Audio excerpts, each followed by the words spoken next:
El análisis de operaciones es el estudio de los agentes productivos o improductivos que pueden afectar significativamente a una o varias de las operaciones de una empresa. Este análisis se realiza con el propósito de tener altos niveles de productividad, reduciendo el tiempo de operación, reduciendo costos y mejorando la calidad. Se analiza el proceso por completo utilizando 9 enfoques, aplicándolos y realizando mejoras, obteniendo así una reducción de tiempos de operación y una mejora significativa en el proceso.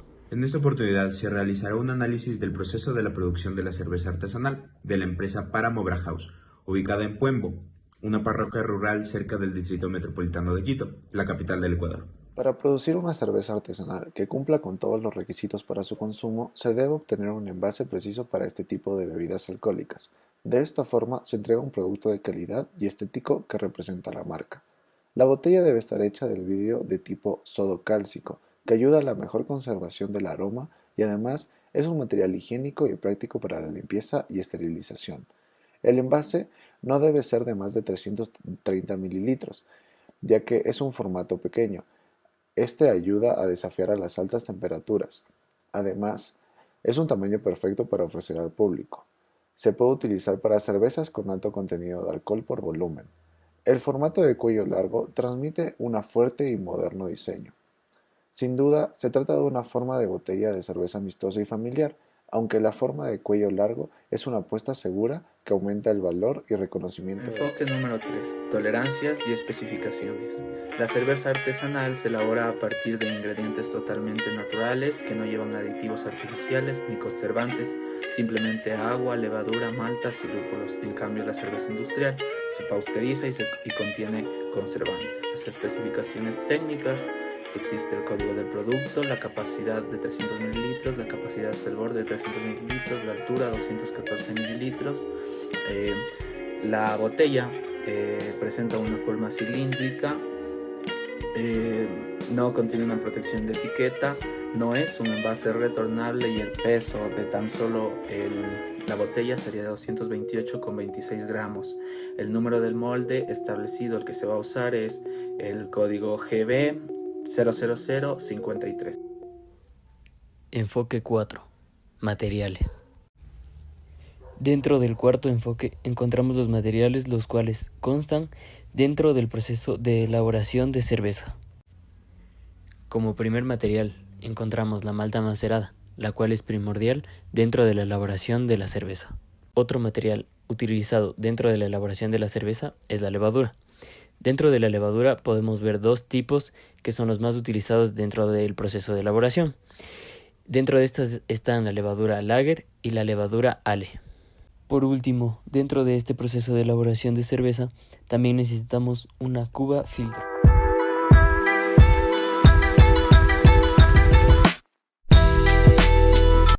La mezcla se transfiere a la tina de filtración, la llamada Lautertun, que permite la separación del mosto límpido. Durante este proceso se lava con agua para extraer todos los azúcares residuales. Factores: el tamaño de partícula de la malta triturada y la viscosidad del propio mosto. El espesor del lecho de grano en la cuba filtro. La permeabilidad de la cama de grano. La diferencia de presión durante la filtración. En el proceso de cocción, en una caldera esta parte el líquido azucarado libre de residuos se llevará a ebullición durante unos 90 minutos. A lo largo de ese tiempo se añadirá lúpulo una o más veces. Si se realiza al principio de la cocción, el hervido vigoroso extraerá las resinas del lúpulo haciéndolas solubles, isomerización de los ácidos alfa, pero por el contrario hará que desaparezcan sus componentes volátiles. No es ningún problema. En esta fase el cervecero busca generar el gusto amargo característico de la cerveza. El añadido de lúpulo en los últimos minutos de la cocción tiene como objetivo conseguir el aroma fresco y herbal que notaremos en las cervezas ya terminadas. Durante la ebullición, el mosto se esterilizará, lo que en la antigüedad convertía a la cerveza en una bebida muy segura. Desaparecerán del mosto algunos compuestos volátiles no deseados, especialmente el sulfuro de dimetilo, DMS, y se terminará la conversión enzimática de proteínas a azúcares. El exceso de proteínas no deseadas de la malta se coagularán y acabarán en el fondo de la caldera junto con los restos de lúpulo. Esos residuos serán retirados al final del proceso. La fermentación es el proceso mediante el cual la levadura transforma los azúcares provenientes del mosto de cebada en etanol y dióxido de carbono. Dependiendo del tipo de cerveza que se quiera preparar, la fermentación puede tener ligeras variaciones. Dependiendo del tipo de levadura, así como de la temperatura de fermentación, la cerveza se puede dividir en dos grandes grupos o familias, las de alta fermentación, conocidas como ale, y las de baja fermentación, conocidas como lager. Además, se habla de algunas cervezas de fermentación espontánea, que depende más de que el mosto no sea inoculado con levaduras sino que se capten aquellas levaduras y bacterias provenientes del ambiente. Las cervezas de alta fermentación se fermentan a una temperatura que oscila de entre los 15 y los 25 grados. Estas cervezas forman parte de la familia de las ale. Por otro lado, las cervezas de baja fermentación suelen fermentarse a temperaturas que van de los 5 a los 9 grados centígrados. Estas cervezas pertenecen a la familia de las lager. La fermentación de la cerveza podría dividirse en 4 etapas. 1. Lago de retardo, primeras 15 horas. 2. Crecimiento exponencial, del primer día al cuarto. 3. Fermentación o estacionaria, donde la verdadera magia ocurre, desde el cuarto día al 10º. 4. Sedimentación, a partir del 10º. En el proceso de maduración, se puede madurar en frío para mejorar sus características, además de para clarificarla y obtener una mayor transparencia y un color más limpio. Esta maduración tras la fermentación se conoce también como cold crash. La técnica del cold crash consiste en bajar la temperatura de la cerveza rápidamente una vez haya terminado de fermentar. Este proceso de madurado, que puede durar entre 4 y 14 días, elimina subproductos indeseados de la cerveza, por lo tanto mejorará el sabor y el aroma. Además, el cold crash clarifica la cerveza, ya que al aplicar frío, mucha cantidad de levadura y de partículas en suspensión se decantan al fondo del fermentador. El tiempo de cold crash depende de la temperatura a la que se madure y el nivel de transparencia que se quiera conseguir. Para las sales, si se madura a 10º se contener el fermentador en frío durante 10 o 14 días, saldrá una cerveza bastante traslúcida. En las lager, si se baja la temperatura hasta tercerse, con 4 o 5 días de maduración será suficiente. El embotellado de la cerveza se resume el proceso mediante el cual se dispensa la bebida en botellas para su posterior consumo. En cuanto a los materiales de fabricación de las botellas, se pueden distinguir dos opciones. La primera y poco usada son las botellas elaboradas de PET, es decir, polietilentereftalato. Las botellas de vidrio cuentan con múltiples ventajas. Inicialmente se trata de un material de buena calidad y carácter reutilizable que ha sido empleado por muchos años, por ello incluso se considera parte de la tradición cervecera. Además, es higiénico y agradable a la vista, es decir que las presentaciones embotelladas tienden a ser muy estéticas. Enfoque número 6. Preparación y herramientas.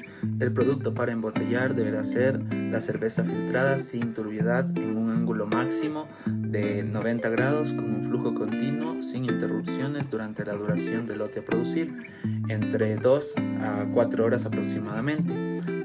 La cerveza por embotellar deberá ser suministrada en recipientes de acero inoxidable, los cuales estén dotados con todos los accesorios requeridos y con dimensiones adecuadas para operar en forma continua, sin interrupciones. La cerveza deberá ser transferida desde los tanques de transporte hacia el tanque de cerveza filtrada para su posterior envío a la línea de envasado.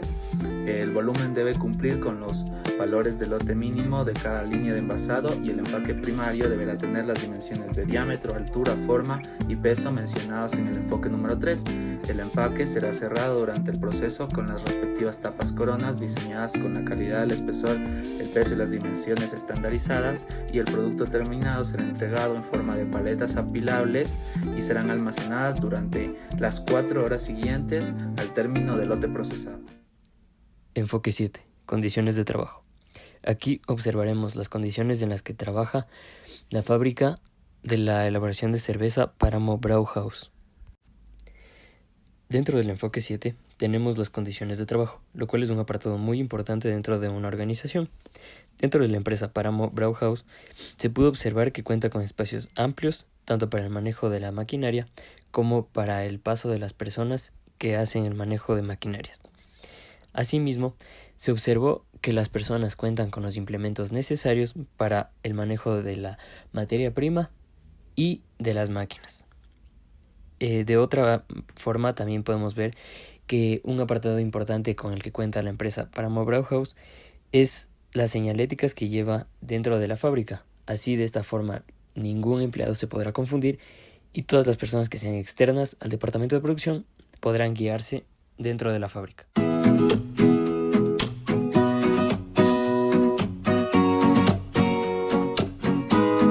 La cebada se puede conseguir sin maltear, malteada y molida. Nosotros las primeras veces nos decantamos por comprar la malteada y molida, normalmente usamos varias maltas, dependiendo del tipo de cerveza. El lúpulo es una planta de la familia de las cannabáceas que favorece la actividad de la levadura en la fermentación de la cerveza. Además influye en el sabor, amargor y aromas de la cerveza. El agua utilizada debe ser lo más pura posible, se podría utilizar el de la red asegurándonos que no tenga mucho cloro, para ello basta con dejar el agua reposar para que se evapore el cloro.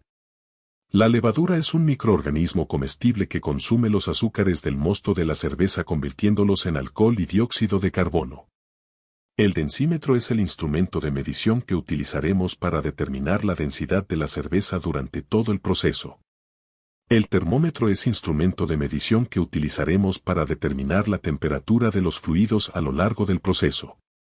El enfriador es el instrumento utilizado para enfriar el mosto tras la cocción y llevarlo lo más rápidamente posible a la temperatura de funcionamiento de la levadura, evitando así riesgos de contaminación del mosto antes de la fermentación. El fermentador es el recipiente utilizado para fermentar la cerveza. Dado que la fermentación de la cerveza es un proceso anaeróbico que no utiliza el oxígeno y que además genera dióxido de carbono, el recipiente debe ser hermético pero debe tener una salida de gases que permita la salida del dióxido pero evite la entrada de oxígeno. En la planta de producción de la empresa nos encontramos al principio con el acceso principal, posteriormente con la caja de control general, y en el sector administrativo contamos con el personal administrativo, control de personal, servicio de personal, que incluye el lavadero, inodoro, ducha, vestidores, casilleros, para pasar al área de maltas. Primeramente existe el molino de maltas que cuenta con 2 rodillos, una balanza digital, sacos de malta montado en pallets de madera, un indicador de temperatura y humedad, una zona de destilado, una canaleta con filtro de retención, una caja de distribución de energía, filtros de tratamiento de agua, tanques en gabinetes. Posteriormente está el salón del cervecero donde se realiza un control de calidad. Aquí encontramos el propagador de levaduras, la cámara de refrigeración, el maestro cervecero. Tenemos productos y elementos de control de calidad. Después tenemos el área de fermentación y maderación, donde existe el tanque de CIP, una canaleta con filtro de retención, 6 unitanks de contención, un cuadro de contención de control de refrigeración, para posteriormente pasar a la zona de frío, donde está el tanque de glicol, un chiller de control automático, un filtro de discos horizontales, un tanque de 600 litros donde se almacena la cerveza brillante, un tanque de dióxido de carbono en gabinete. Después, en el área de envasado existe el tetrablock, donde se colocan las etiquetas, se enjuagan las botellas, se llenan y las cajas de 24 botellas se almacenan. Después de su almacenamiento, las cajas se cargan en camiones para su distribución a todos los clientes de Páramo Brauhaus a nivel nacional, culminando así el proceso.